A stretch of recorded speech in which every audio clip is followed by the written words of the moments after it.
Hello everyone, my name is Crystal and welcome back to my channel. Today I have for you my August TBR.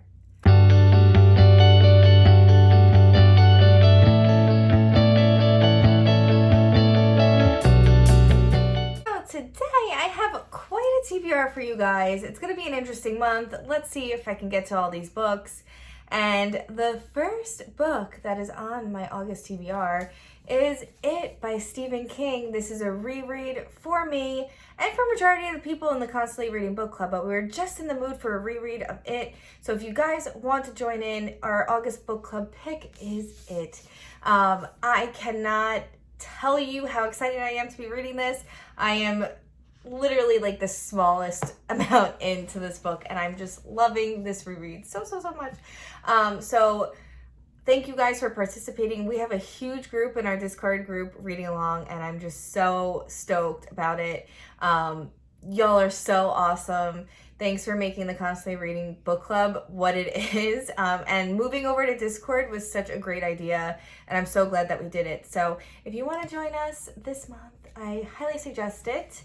It's a big chunker, but it's going to be a really good discussion. Next I have here Anne Rice's The Witching Hour, because who am I? Like, I'm going to be reading tons of tomes this month, and I actually am going to participate in Tome Topple because of that. I don't know if I'm really following any prompts. I haven't really checked out the prompts, but I know that you don't really have to follow the prompts that they suggest.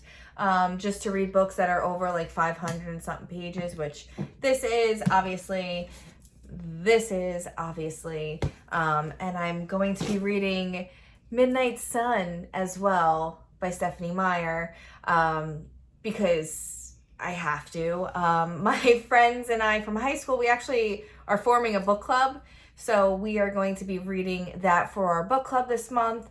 And it's really nice because we're all kind of still in our town, so we're gonna meet up and discuss the book, so that's gonna be a lot of fun.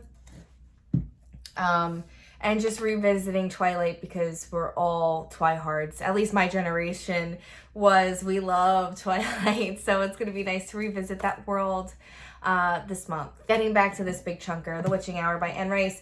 I never read anything from Anne Rice. I've tried to read The Interview with a Vampire and I got very little into it and I was just bored and I didn't want to be in a slump, so I put it down. So I picked up The Witching Hour because I've heard amazing things about this, and you know me, I love reading books about witches because I like to relate to my stories and I too perform witchcraft.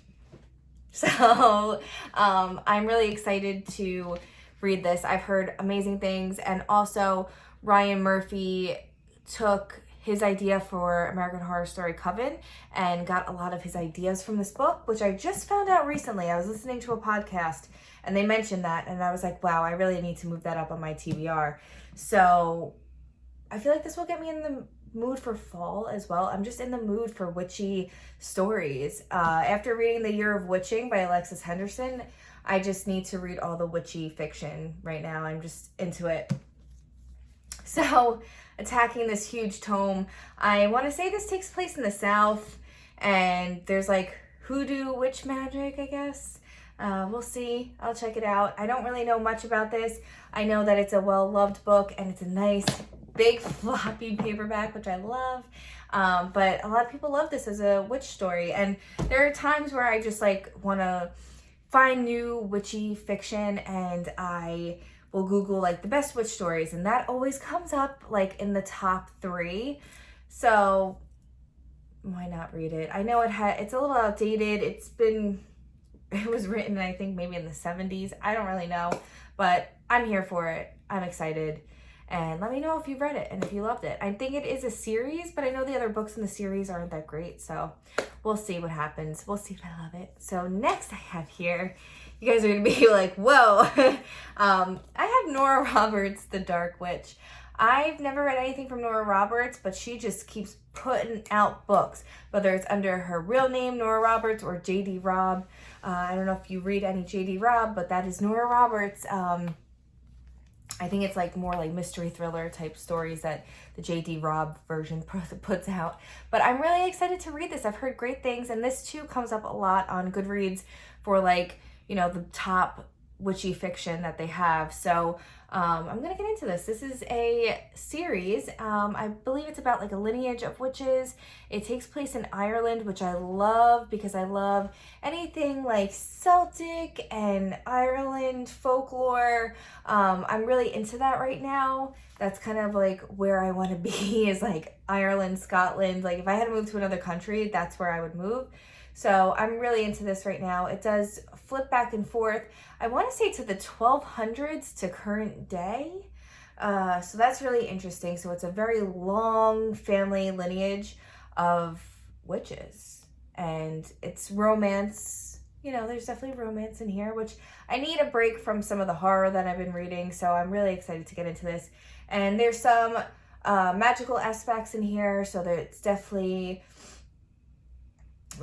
some, you know, supernatural magic happening, dark forces happening, trying to stop our main character in some way, and they have to defeat the darkness. So I'm here for it. Let me know if you've read this series, if you liked it.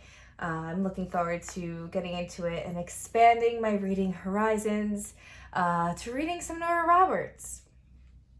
Why not?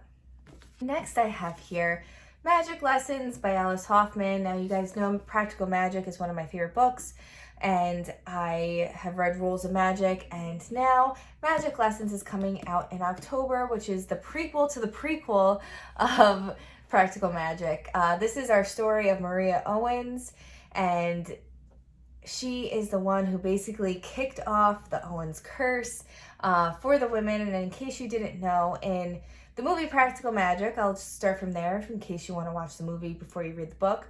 But the curse of the Owens women is that they could basically never fall in love. And if they do fall in love, the man dies. It's just, they just have to die because of Maria's broken heart. So I guess this is going to be the story of that, but also it traces back to the Salem witch trials because she was put on trial. I think she was put on trial. I don't know. I'll figure it out when I read the book.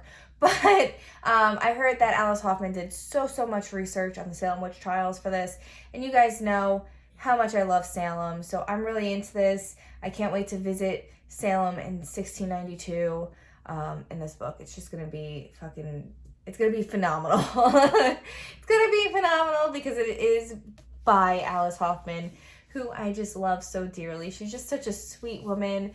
I've had very brief conversations with her on Instagram, and she sent me this book, and I'm just so thankful to her. She's just so sweet. So thank you so much, Alice, and I cannot wait to let you know what I think of this book. I read the prologue, and I literally teared up, and well, it's not the prologue. The author's note by her.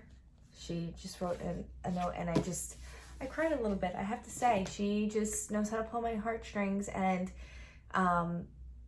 just give me all the feels. That's pretty much it for my August TBR. It could change, it could not change, or I could just not get to any of these and not read it all this month. So we shall see what happens. But for now, this is I guess it's a witchy TBR. I'm kind of reading a lot of witchy books this month, and I'm here for it. I'm excited. I love witchy fiction. You guys know that. So I don't even know how many times I said that in this video. I'm just delirious at this point. So if you guys are ready in any of these books, or are excited about reading any of these books, please let me know in the comments down below. But that is it. That is all I have for you guys today. And if you like this video and want to see more from me, please just make sure you like and subscribe to my channel. And I'll be talking to you guys soon.